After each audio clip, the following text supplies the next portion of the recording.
Good morning.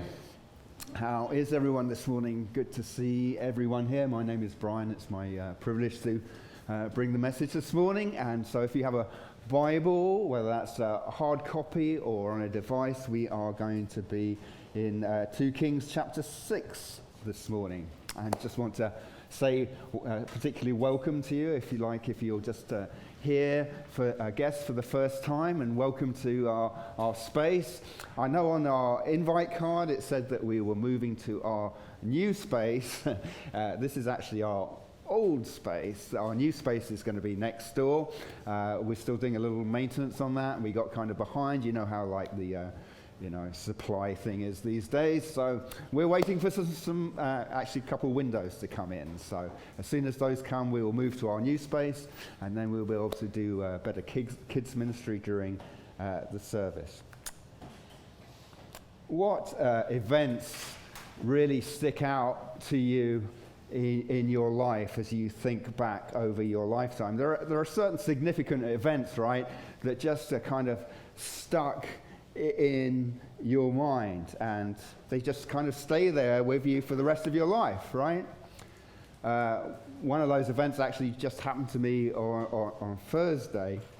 I was talking to my brother actually on FaceTime, and then across the screen flashed the news that the Queen had died. And for me, that's a significant event, right? So that is just something that I will remember for the rest of my life. And right after that, I live up in the northwest, and I went for a run up in towards Forest Park, just kind of clear my mind a little bit, and think about it all.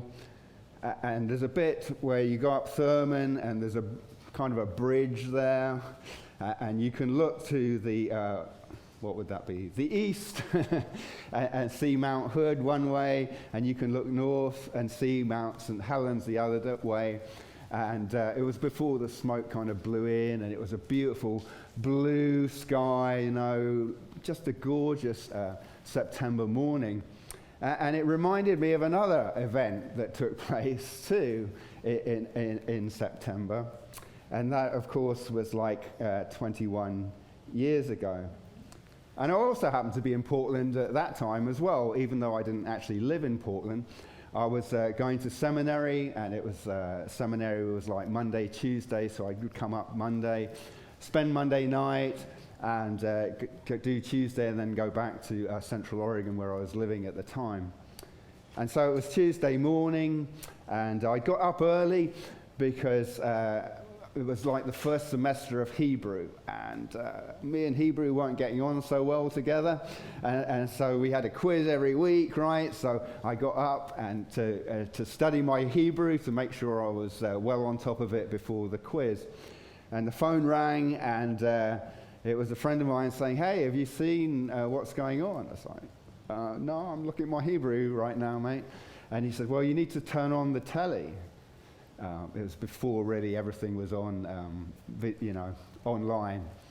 And so, okay, well, I'll turn on the telly, and sure enough, this is where my memories are slightly fuzzy, right? I can't remember if one tower had been hit or if both towers had been hit at that time, but obviously it was like, wow, what is going on?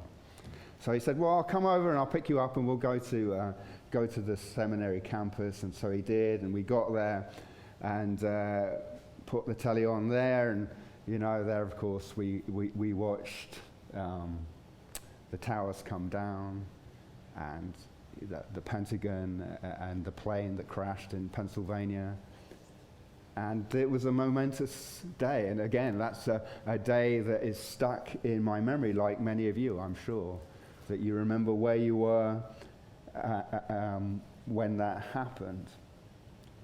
But my enduring memory of that day actually is like driving back, and we drove back across I-205 bridge, and again it was this beautiful, beautiful day, blue skies, the Columbia, and you could see Mount Hood down into the east. But the funny thing was there was not one single plane in the sky, because every plane had been ordered down. And in the aftermath of that, you may remember there was obviously the initial shock, and then the search and rescue effort to try and find any survivors. And then, of course, the inevitable question, who did this, right? Who did this? And how could this have happened? That was the second question. How could this have happened? And again, you may remember before then, there was no TSA at airports. You just walked straight through onto an airplane with whatever you had in your bag. Nothing was checked. In fact, people could go down with you to the end of the terminal. Yet someone we felt like should have known this could have happened. That's why we have intelligence services, isn't it? They should have been able to foresee that this was going to happen. The person that we really needed was Elisha. Because Elisha, in the story that we're going to look at this morning, is pretty well the font of intelligence. He is able to foresee an attack, in fact, a whole series of attacks before they happen, and he thwarts them. And how is that? Because he is able to see what others can't see. What do you see this morning? And really the answer to that question is kind of dependent on where you get your intelligence from. And I don't mean like intelligence up here, but knowledge and wisdom and insight. I think Nicole is going to come up and she's going to read 2 Kings, chapter 6, verse 8 through 19.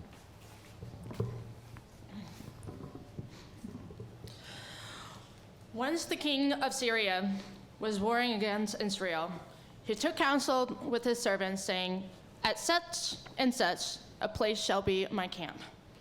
But the man of God sent a word to the king of Israel, "Beware that you do not pass this place, for the Syrians are going to go down there." And the kings of Israel sent to the place about which man of God told him. Thus he used to warn him, so that he saved himself there more than once or twice. And the mind of the king of Syria was greatly troubled because of this thing. And he called his servants and said to them, "Will you not show me who of us is the king of Israel?" And one of his servants said, "No, my lord, O king, but Elijah, the prophet, who is in Israel, tells the king of Israel the word that you speak in your bedroom." And he said, "Go and see where he is, and I may send and seize him." It was told to him, "Behold, he was in Dothan." So he sent there horses and chariots and a great army, and they came by night and surrounded the city. When the servants of the man of God rose early in the morning and went out, behold, an army with horses and chariots was all around the city. And the servant said, "Alas, my master, what shall we do?" He said, "Do not be afraid, for those who are with us are more than those who are with them." Then Elijah prayed and said, "O Lord, please open his eyes that he may see." So the Lord opened the eyes of the young man, and he saw. And behold, the mountain was full of horses and chariots of fire all around Elijah. And when the Syrians came down against him, Elijah prayed to the Lord and said, "Please strike this people with blindness." So he struck them with blindness in accordance to the prayer of Elisha. And Elijah said, "This is not the way. This is not the city. Follow me, and I will bring you to the man whom you seek." And he led them to Samaria. Thanks, Nicole.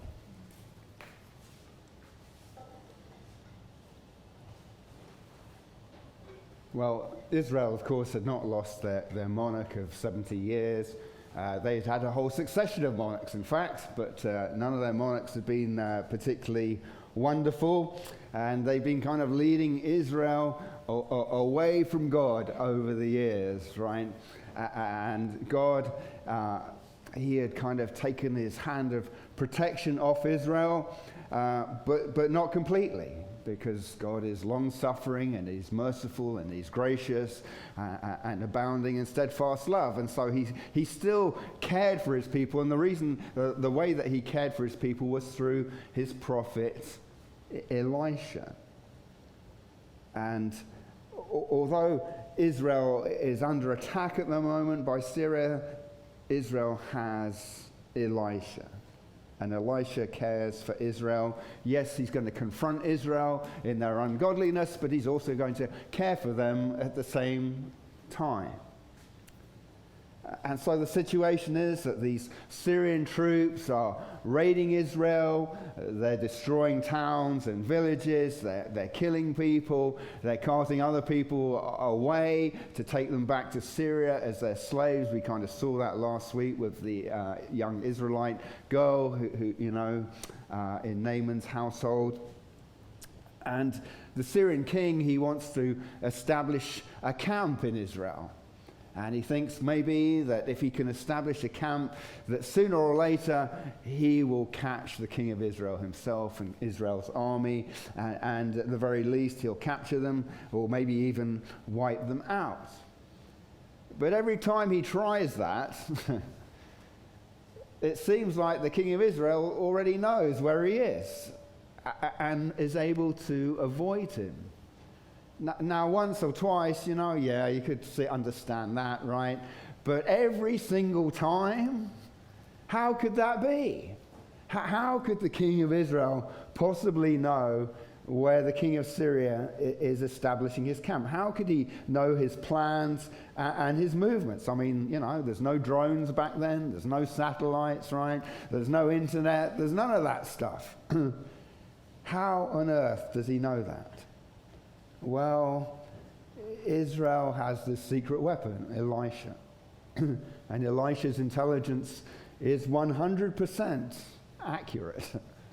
100% accurate.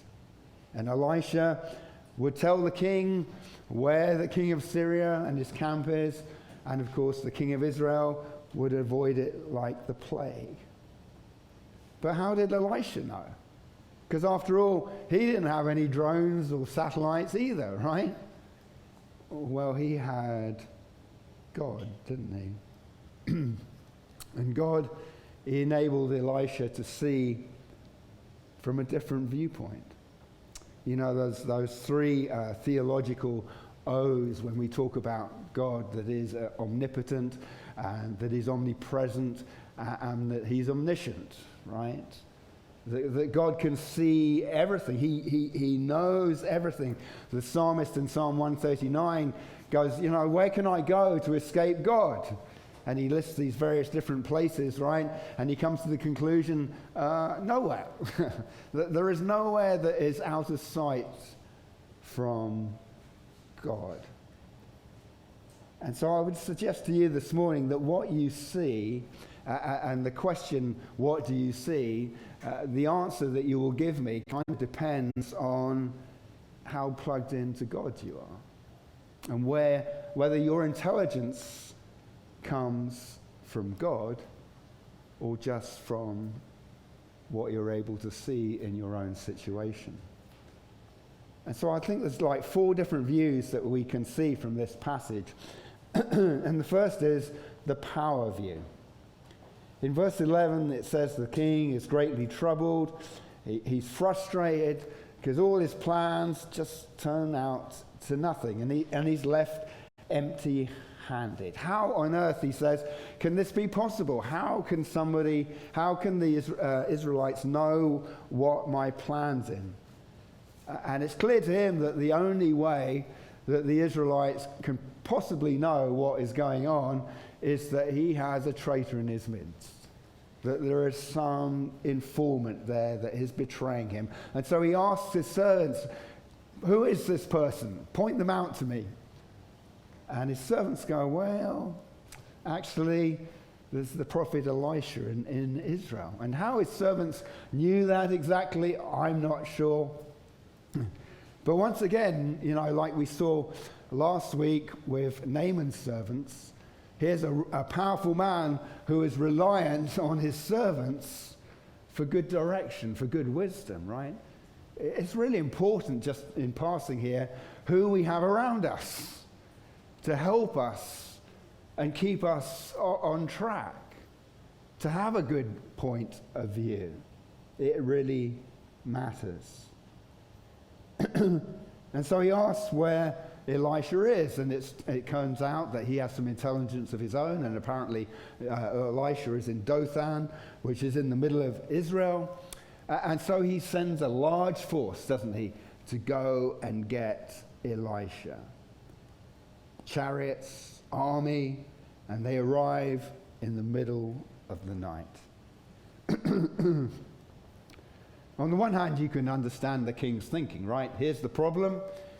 We'll go and eliminate the problem, right? I'll take care of it. I have the power, and now I have the intelligence, and now I can do something about it. And you know, I cast you back 21 years ago today to after 9/11, and that was the kind of the same thing, right?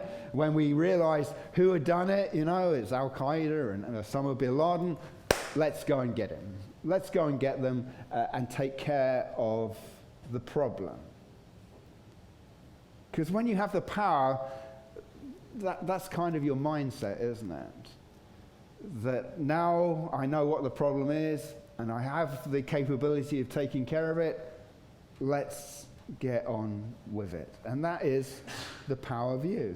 I will bring all my force to bear on that situation, all my resources, my time, my money, my energy, whatever it is, and I'm going to sort it. But do we really sort it? That's the question. And maybe you're facing a situation, not that you've been invaded or anything, but you have a problem, and suddenly you understand what the problem is, and you feel like you just have the power and the resources to take care of it, so let's go and take care of it. And maybe you do take care of it for a while, but maybe it's only just for a while. You know, the only other time that Dothan is mentioned in the Bible is way, way, way back in Genesis. You may remember that Jacob had 12 sons, and he had one son in particular, Joseph, who was his particular favorite, right? And his other 10 sons one time were off feeding the flock somewhere, and Jacob sent Joseph to go and find out how they were doing. And first of all, Joseph wandered off to Shechem, and because he thought they were there, but it turned out they weren't at Shechem at all. And Joseph got some intelligence from a man in Shechem that they are actually in Dothan. And so Joseph went to Dothan. But before Joseph got to Dothan, his brothers saw him coming because his dad had given him this multicolored coat, right? Could spot him a mile away. And as I said, his brothers didn't really care for him very much, and so they decided that they were going to get rid of him. And so when Joseph fetched up, they stripped him of his coat, they threw him in a pit. Initially, they were going to kill him. In the end, they sold him into slavery into Egypt. Got rid of that problem. Never see him again, except 22 years later, about or so, there was this massive famine, and they had to go looking for food, and the only place that had food happened to be Egypt. And the person that they ended up having to ask for food was who? Their brother Joseph, who had now been elevated to this position of power. And Joseph, how could he, when he was, as he looked at his brothers, he had this great position of power too, and he could have taken care of them then and there. But that's not what happened, is it? Eventually, he revealed himself to his brothers, and he moved his whole family to Egypt. And then afterwards, his father Jacob had passed away, and his brothers were scared again that Joseph was going to do them in, right? Get rid of them. And Joseph said, "You're looking at it the wrong way. You're looking at it from that power view. You meant it for evil, but God meant it for good. It's a different view, isn't it? It's not that power view. Hundreds of years after Elisha, there was another man, and many thought that he was a great prophet. And he wasn't in Dothan, but he was in a garden, an olive garden. And it was dark at night again. And a large force came to get him, and they'd had intelligence, right? One of his own disciples had betrayed him and was leading this force because he knew where Jesus was. And when they arrived, Jesus had his disciples with him, and one of his disciples had a sword and got out his sword and was going to fight, right? And sliced off the high priest's servant's ear, because this guy was a fisherman, not a soldier, and he wasn't very good with his sword, and that's all the best that he could do was cut off an ear. And Jesus told him, "Put your sword back into its place. For all who take the sword will perish by the sword. Do you think that I cannot appeal to my Father, and he will at once send me more than 12 legions of angels? But how then should the scriptures be fulfilled that it must be so?" You know, Jesus had all the power to do anything he wanted. Could have wiped him out in a second. And yet his power view was very, very different to the way that our power view. He viewed it through the lens of Scripture. Maybe you are struggling with that power view this morning. Secondly is the physical view. Elisha's servant gets up. You can kind of imagine him like, oh, put the kettle on, cup of tea, open the curtains, you know, expecting to see the usual pastoral view out the window, a couple of sheep and some, you know, cows or something. Whole place surrounded by Syrian army and chariots. And he cries out in fear, "Alas, my master, what shall we do?" Because the physical view fills him with fear. You know, 21 years ago, as we looked at the television, and we saw those images of the smouldering ruins and everything, we were filled with fear, right? That suddenly we were kind of vulnerable here, that we weren't nearly as impregnable as we thought. And there's a funny thing about fear is when you see something physically that you're scared of, it just kind of grips your sight, doesn't it? And it just kind of fills your view, and that's all you have in mind. And you kind of become blind to everything else, because that fear just captures your sight, it captures your view. And fear isn't the only thing that blinds us, I think, in our day and age. There are a number of things that blind us. You know, before that attack, we thought we had it all down, that we were safe, you know, and of course that turned out not to be true. And today, we have the internet, and we have science, and we have technology. We can put satellites up into space, telescopes up into space, and we think we can see so far, don't we?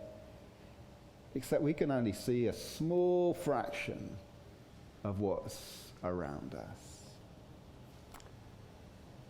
There's this great story. It was written by H.G. Wells. It's called The Country of the Blind Man. I don't know if any of you have ever read that or heard of it. It goes kind of like this very quickly, that in Ecuador there was this hidden valley, and there were this people that lived in this valley, but they'd had this disease that had made them go blind. And 15 generations had gone past since anyone had last been able to see.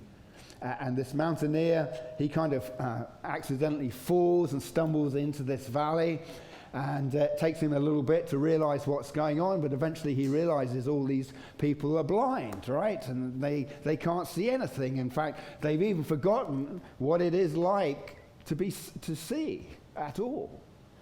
And so he remembers the saying that in the country of the blind, the one-eyed man is king. And he thinks, ha ha ha, I'm going to be king and I'm going to rule over them. But the trouble is, they don't believe him. They think there's something wrong with him that he can see. They think he's out of his mind, and they won't accept the fact that he can see anything. Eventually, he kind of just comes to terms with having to live there, and he sees a young woman, and he kind of falls in love with her, and he asks her dad if he could marry her. And the dad eventually agrees on one condition, that he loses his sight, that he has his eyes put out.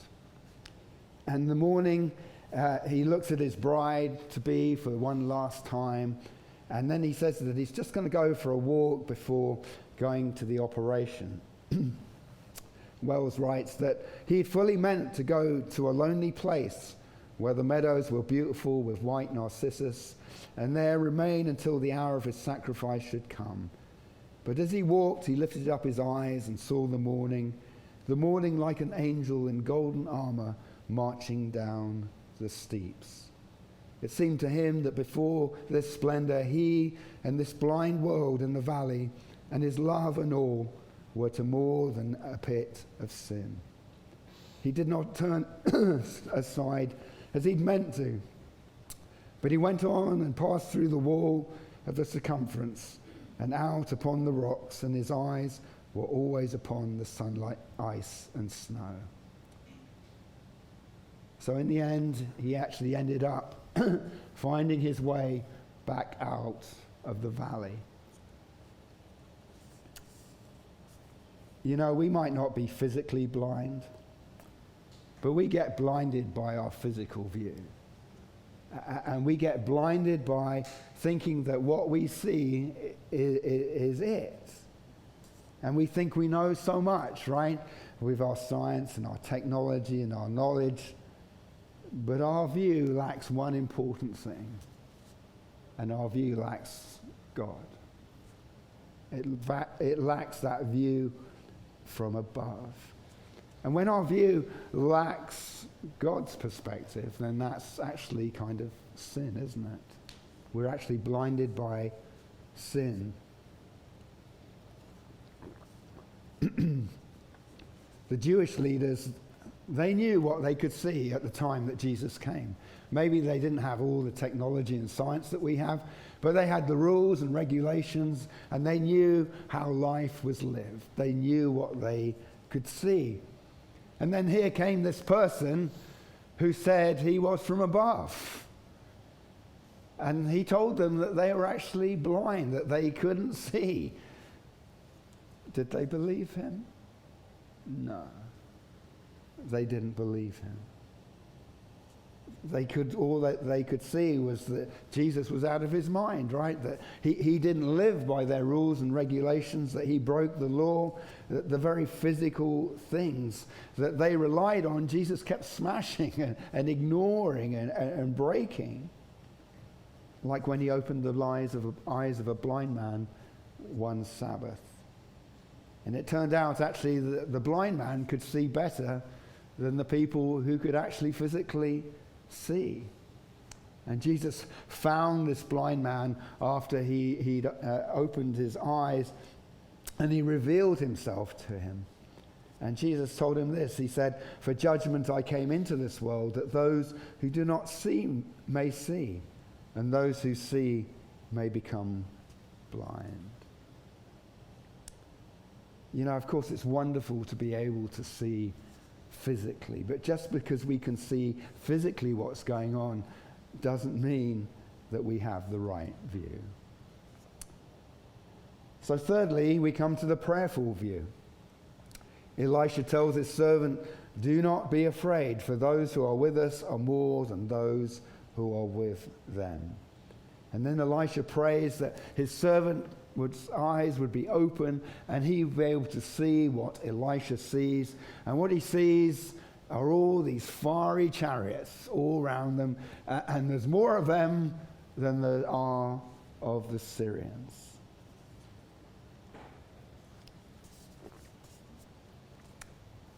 You know, in the Bible it says, don't be afraid a lot, right? Maybe you've read that. And sometimes when you read that, but you're facing some kind of problem in your life or in the world, and you kind of read it and you think, don't be afraid, what? I mean, that's easy to read, isn't it? But it's much harder to believe and live like that. You know, I love history. And one of my favorite historical stories is this admiral, and he was going into a battle, and actually he'd been told to disengage from the battle, but he refused. And he'd lost his right eye in a previous battle, and famously he put his telescope up to his right eye and he said, "Ships, I see no ships."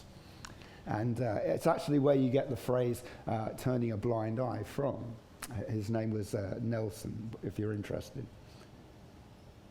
And sometimes I think we think of faith a bit like that, you know, that people in fact talk about that, don't they? That it's kind of escapism, and they talk about blind faith as if we're putting our telescope up to our blind eye and pretending that everything is just all right all around us, and I can't really see anything, you know.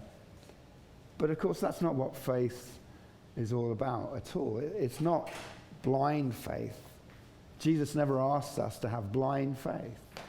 That would be ridiculous. It's not a question of turning a blind eye. What faith does is gives us a different view.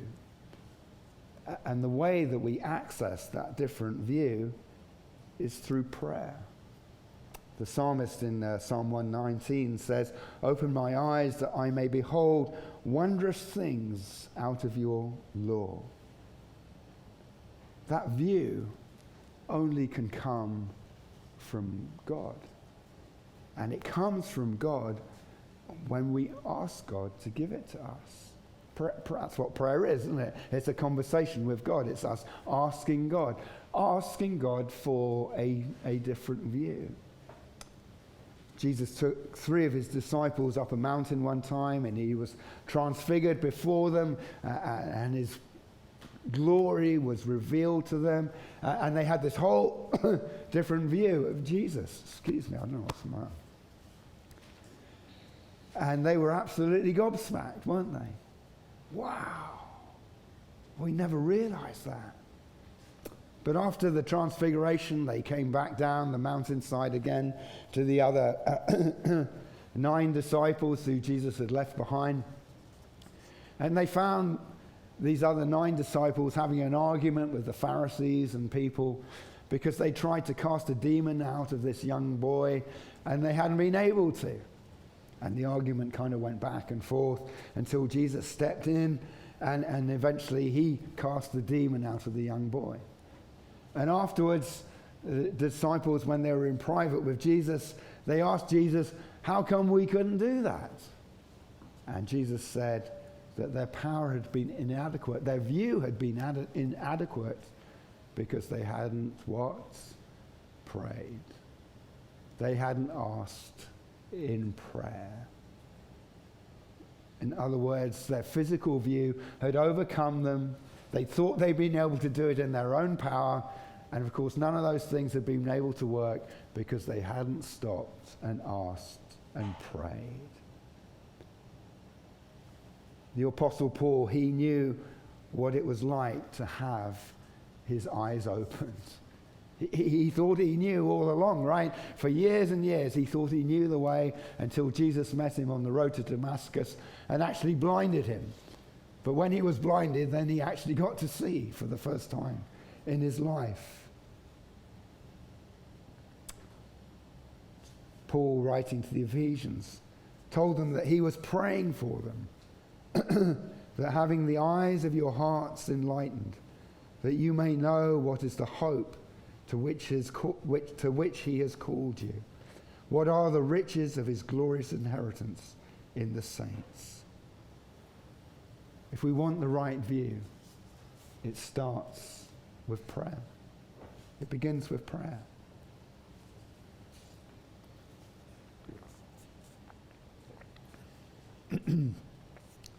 But finally, having the right view doesn't really do anything unless it also turns into having a practical view. So Elisha, he prays again, doesn't he? And he prays that the Syrian soldiers would be blinded and they can't see. And then he leads them to Samaria and he prays again and their eyes are opened. And the king of Israel, he's there and he goes, oh, what should we do with them? Should we kill them? And Elisha says, no, you're not going to kill them. In fact, you're going to give them a big feast and you're going to send them away happy and full. And that's what happens. You know, we all have heroes in our lives, I guess, people that we look up to, right, in life, that we respect because we kind of see their lives and how they act. And for me, the Queen was definitely one of those people. I had just the utmost admiration for her, not because she was Queen necessarily, although that too, but because of the way that she conducted her life and what she said she was going to do when she was 21 years old, she did her whole life long for 70 plus years.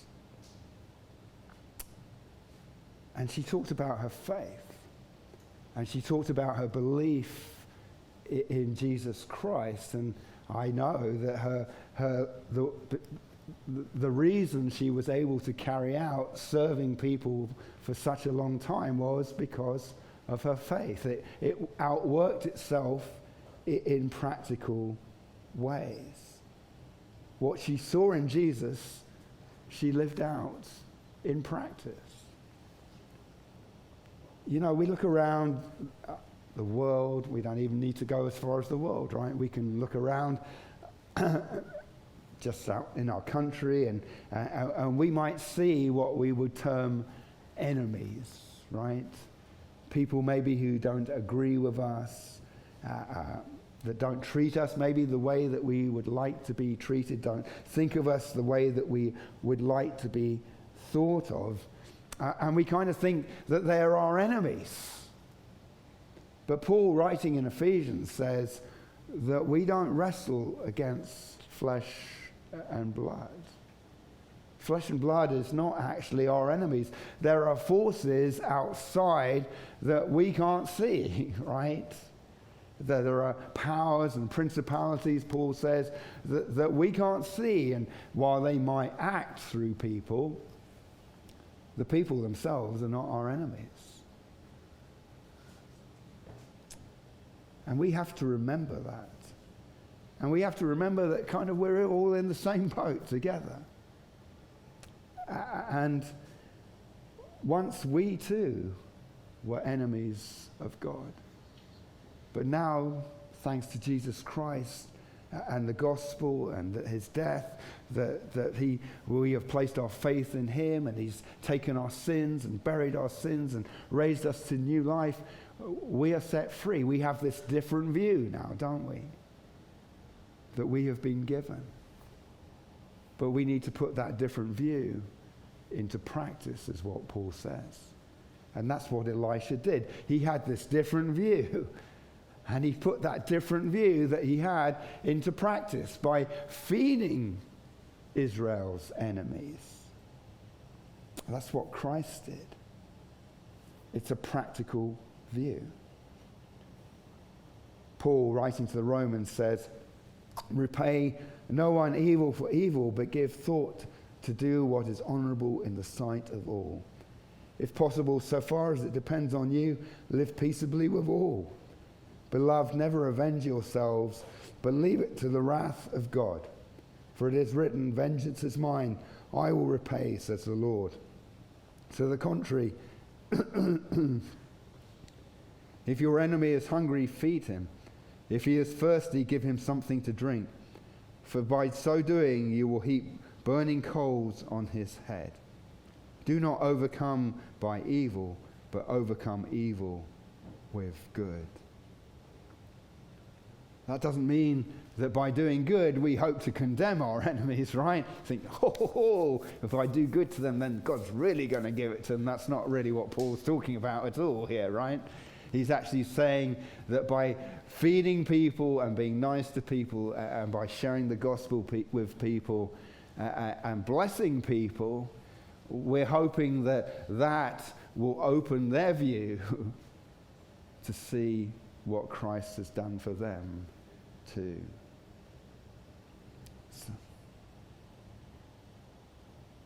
So what do you see this morning? What view do you have this morning? We could have all kinds of different views, I guess. I just outlined 4 different views, but we can choose right now this morning, can't we, what kind of view we're going to have. We can either have that powerful view where we think that we're just going to take care of it all ourselves in our own strength, or we could have that physical view, where we just see what we see and that's all it. Or we could pray for a different kind of view and allow the Lord to show us something very different. And then we can take that and put that into practice. Daniel and Jeremiah are going to come up. We're going to sing another song together.